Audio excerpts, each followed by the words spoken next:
శుభాకాంక్షలు తెలియజేస్తా ఉన్నా. చిరంజీవులైన పిల్లలందరికీ నా శుభాశీస్సులు, ప్రేమతో నా మూతులు. బాబు గారు చెప్పినట్టు, మత గురువులు చెప్పినట్టు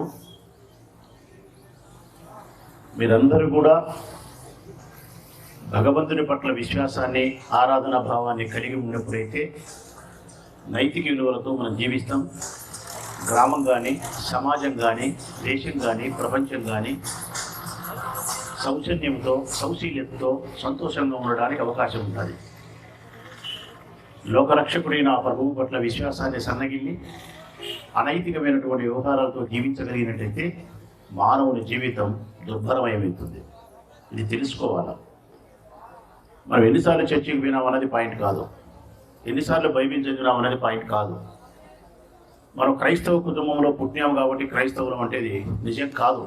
అక్కడ ఎవరైతే లోకరక్షకుడు, అత్యంత కరుణామయుడు, దయామయుడైనటువంటి ఆ ప్రభు యొక్క ఆదేశాలను, ప్రవచనాలను ఎవరైతే అనుసరిస్తారో, శ్వాస ఉన్నంత వరకు ఆ మాటలను గట్టిగా పట్టుకొని జీవిస్తారో వాడే నిజమైన క్రైస్తవుడు.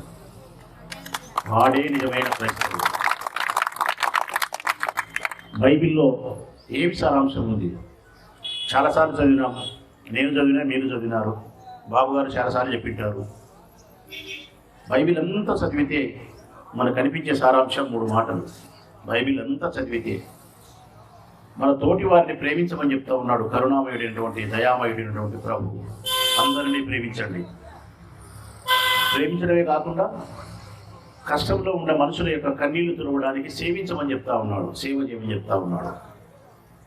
మన పట్ల ఎవరైనా ద్వేషాన్ని ప్రదర్శించినా, కోపాన్ని ప్రదర్శించినా, పశ్చాత్తాపంతో మన దరిచేరినప్పుడు విశాలమైన హృదయంతో క్షమించమని చెప్తా ఉన్నాడు.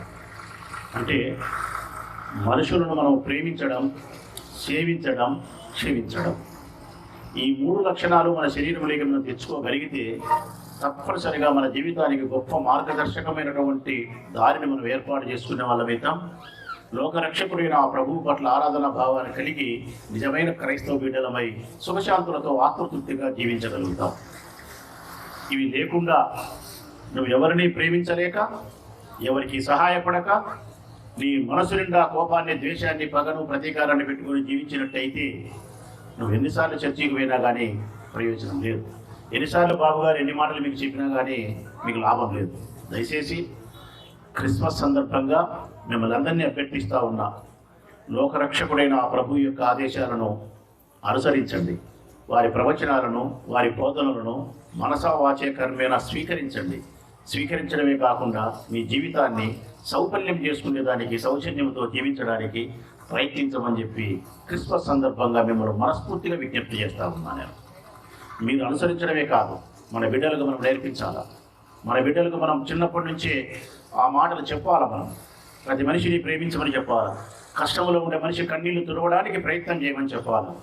ఎవరి పట్లైనా ద్వేషాన్ని విడనాడి క్షమాగుణంతో జీవించగలిగినప్పుడే మనుషుల్లో మహోన్నతమైనటువంటి వ్యక్తిగా, భగవంతునిగా నిలబడగలుగుతామని చెప్పి మన బిడ్డలకు ఉగ్గుపాలతో చిన్నప్పటి నుంచే మనం నేర్పించగలగాలి. అట్లా కాకుండా ప్రతి సందర్భంలోనూ మనం చేస్తూ ఉంటాము ఒక తప్పు. ఎక్కడో నేను మొన్న ఈ మధ్య కాలంలో కూడా చదివినా, పిల్లోడికి క్యారియర్ పెట్టిస్తాం. 2 ఇడ్లీనో, 3 ఇడ్లీనో, 4 ఇడ్లీనో ఉదాహరణకు అనుకో. బడికి ఇచ్చేటప్పుడు అమ్మ చెప్తుంది, ఈ 3 ఇడ్లీ నువ్వే తిను, ఈ 3 ఇడ్లీ నువ్వే తిను, ఈ 3 ఇడ్లీ నువ్వే తిను. అంటే వారికి ఏం నేర్పిస్తున్నావు నువ్వు? పక్కన ఎవరి పిల్లలున్నా, వారికి ఆకలి అవుతున్నా, ఎవరికి ఒక ఇడ్లీ తుంట కూడా ఇయ్యాకు, 3 ఇడ్లీలు నువ్వే తిను నేర్పిస్తున్నావు. అట్లా కాకుండా 2 ఇడ్లీలు నువ్వు తిను, ఆకలిన వారికి ఒక ఇడ్లీ పెట్టు నాయనా అని చెప్పి అమ్మ బిడ్డకు చెబితే వాడు చిన్నప్పటి నుంచి ఎట్లా తయారవుతాడు, ఎంత గొప్పగా తయారవుతాడు. నువ్వు కోరుకున్నటువంటి బిడ్డగా లోకరక్షకుడైన ప్రభు ఆదేశానుసారం ఏ ప్రవచనాలైతే నువ్వు కావాలని కోరుకుంటున్నావో ఆ లక్షణాలు కలిగిన అన్నిటినీ నీ బిడ్డలో నువ్వు చూడగలుగుతావు. ఒక్క మాటలు చెప్పాలంటే నీ బిడ్డలో అత్యంత దయామయుడైనటువంటి ప్రభువునైనటువంటి లోకరక్షకుడైనటువంటి యేసును నువ్వు చూడగలుగుతావు. ఇది నేర్పించండి తల్లులారా, మన బిడ్డలకి ఇది నేర్పించండి. మేము ఎందుకు రాజకీయంగా ఇంత అభివృద్ధిని నేను సాధించగలిగినాను అంటే బైబిల్లో ఉండే ఆ 3 మాటలు నేను గట్టిగా పట్టుకున్నాను. నేను నా తోటి మనుషులందరినీ నేను ప్రేమించగలుగుతా ఉన్నా. నా కనుసూపు మేరలో నా దగ్గరకు వచ్చే ప్రతి మనిషికి నేను కన్నీళ్లు తుడవడానికి ప్రయత్నం చేస్తాను 30 సంవత్సరాలుగా. అది చిన్నది కావచ్చు, పెద్దది కావచ్చు, ఆకలి కావచ్చు, మరణం కావచ్చు, లేకుంటే మరొకటి కావచ్చు, ఆరోగ్యం కావచ్చు, చదువు కావచ్చు, వివాహం కావచ్చు, ఏదన్నా కానీ నా దరి చేరి వచ్చిన యొక్క మనుషుల యొక్క కన్నీళ్లు తుడవడానికి ప్రయత్నం చేస్తూనే ఉండా. క్షమించడం అంటావా? నన్ను చంపడానికి ప్రయత్నం చేసిన వ్యక్తులనే క్షమించగలిగి నా ఇంట్లో విందు భోజనం పెట్టగలిగినా నేను. దానికి కారణం బైబిల్, దానికి కారణం లోకరక్షకుడైన ప్రభు యొక్క ప్రవచనాలే. మరి ఎందుకు మనం తెలుసుకోలేకపోతున్నాం? ఇంత అభ్యున్నతిని సాధించగలిగినాడు. ఒక రైతు కుటుంబంలో జన్మించినటువంటి రాచమల్లి అనేవాడు ఒక సామాన్య పేదరిక కుటుంబం నుంచి వచ్చినవాడు ఇంత గౌరవాన్ని, కీర్తిని, ప్రతిష్టలను తెచ్చుకోగలిగినాడు. మీ చేత ప్రేమించబడతానాడంటే ప్రభు యొక్క ఆదేశం, ప్రభు యొక్క చల్లని దీవెనలు, మీ అందరి ప్రేమాభిమానాలు. ఈ గ్రామానికి కూడా చాలాసార్లు వచ్చినారు మీరు నా దగ్గరికి. 2-3 సార్లు వచ్చినారు. సీను వచ్చినాడు, భాస్కర్ అందరూ వచ్చినారు. ఒక చర్చి కావాలి ఇక్కడ మనకు. ఆ ప్రభు యొక్క ప్రార్థనా మందిరాన్ని నిర్మించుకోవాలా. ఇక్కడ ఇంకొక చర్చి ఉంది, అక్కడికి మమ్మల్ని రాణించరు. అదే కదా, అక్కడికి మమ్మల్ని రాణించరు. మాకు ప్రార్థనా మందిరం లేదు. భగవంతుని పట్ల ఆరాధన భావంతో మేము ఆయన గురించి ప్రార్థన చేయాలంటే ఒక చక్కటి ప్రార్థనా మందిరం మాకు కావాలి, మాకు లేదు. అది దానికి ఏర్పాటు చేయమని చెప్పి మీరు నన్ను 2-3 సార్లు కలిసినారు.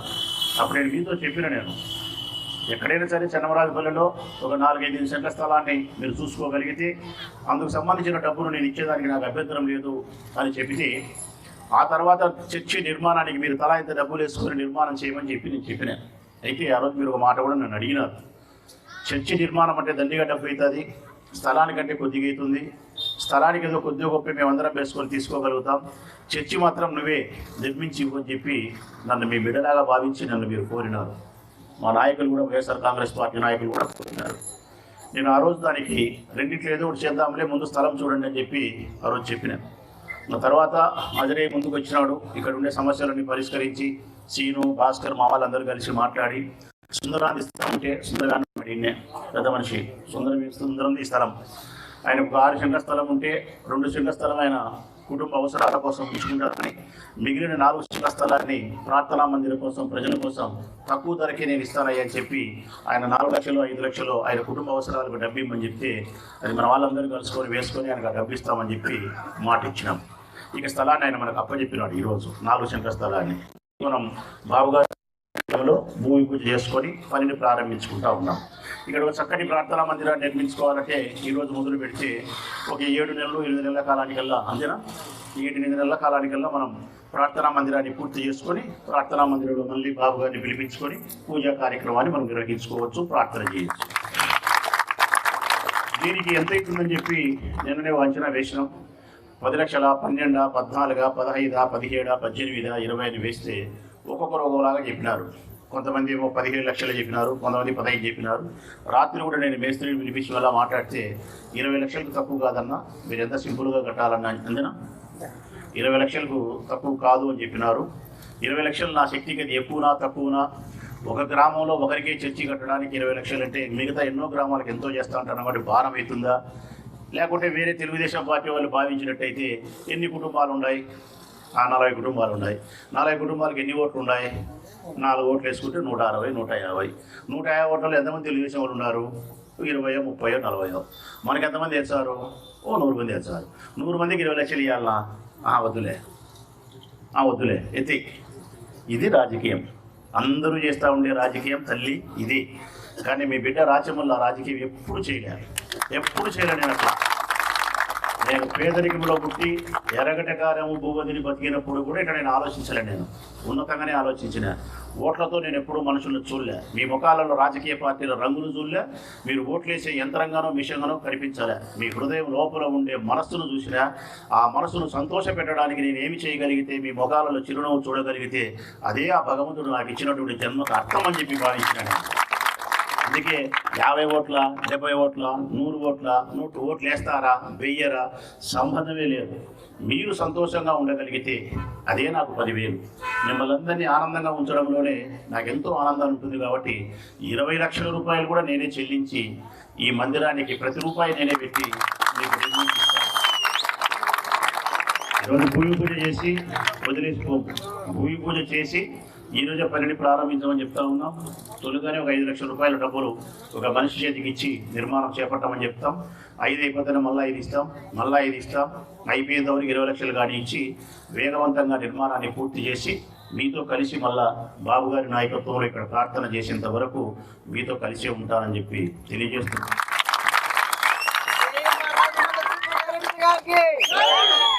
ఎవరైతే ఆ చర్చికి మనల్ని వద్దని చెప్పినారో ఆ వద్దన్నే వాళ్ళని కానీ ఆ చర్చికి పోయి క్రైస్తవ బిడ్డలైనటువంటి నా చెల్లెమ్మలను అక్క తమ్ములను కూడా ఈ చర్చికి నిండు మనసుతో ఆహ్వానిస్తా ఉన్నా. అందరూ రండి, అందరం ఆ ప్రభు బిడ్డలమే, అందరం ఆ యేసు ప్రభు బిడ్డలమే, లోకరక్షకుడైన ఆ ప్రభువు యొక్క బిడ్డలమే. వారి ప్రార్థన కోసం ఈ ప్రార్థనా మందిరాన్ని మనం ఉపయోగించుకోవాల్సిందే. కాబట్టి అందరం కలిసిమెలిసి ఒక తల్లికి పుట్టిన బిడ్డల్లాగా ఐకమత్యంగా ఉండాలా. గ్రామాలలో ఎక్కడే కానీ ఎప్పుడే కానీ ఫ్యాక్షనిజం ఉండకూడదు. ఈ గ్రామంలో గతంలో ఫ్యాక్షనిజం ఉండి హత్యలు జరిగినాయి. నా హయాంలో అటువంటి హత్యలు ఈ ఊళ్ళో జరగకూడదు. ఒక చిన్న గొడవ జరగకూడదు. ఒక చిన్న రక్తపు మరక కూడా ఎక్కడే కానీ ఈ భూమాతను అంటకూడదు. ఊరంతా ప్రశాంతంగా ఉండాలా. ఊరంతా ఒక తల్లి బిడ్డల మాదిరి ఉండాలా. మంచి స్నేహంతో మంచి మిత్రులమై సహజీవనం చేసి ఆత్మతృప్తితో ఆనందంగా జీవించడానికే నా నాయకత్వం ఉపయోగపడుతుంది తప్ప ఫ్యాక్షనిజాన్ని రక్తపాతాన్ని పెంచడానికి కాదు. నా మనుషులకు కూడా చెప్తా ఉన్నా, నా అనుచరులకు కూడా చెప్తా ఉన్నా, పొరపాటున కూడా కోపతాపాలకు ఆవేశాలకు పోవద్దు. గొడవల వాతావరణాన్ని సృష్టించొద్దు. ఎవరే కానీ సర్దుబాటు ధోరణితో పోవడం మేలే. మనందరి వలన గ్రామం బాగుండడానికి కావాల్సిన ప్రయత్నమే మనం చేయాలని చెప్పి నా వాళ్ళందరికీ నేను విజ్ఞప్తి చేస్తూ మరొకసారి మీకు క్రిస్మస్ శుభాకాంక్షలు తెలియజేస్తూ, క్రిస్మస్ రోజే ప్రార్థనా మందిరానికి మనం భూమి పూజ చేసుకోవడం ఎంతో ఆనందం కలిగిస్తూ లోకరక్షకుడైన ఆ ప్రభు ఆశీస్సులు ఈ సమయంలో మనకు అందించాలని చెప్పి ప్రార్థనా మందిరం పూర్తయ్యేంత వరకు ఆ ప్రభు యొక్క దీవెనలు మన వెంట నడవాలని చెప్పి మనస్ఫూర్తిగా కోరుకుంటూ సెలవు.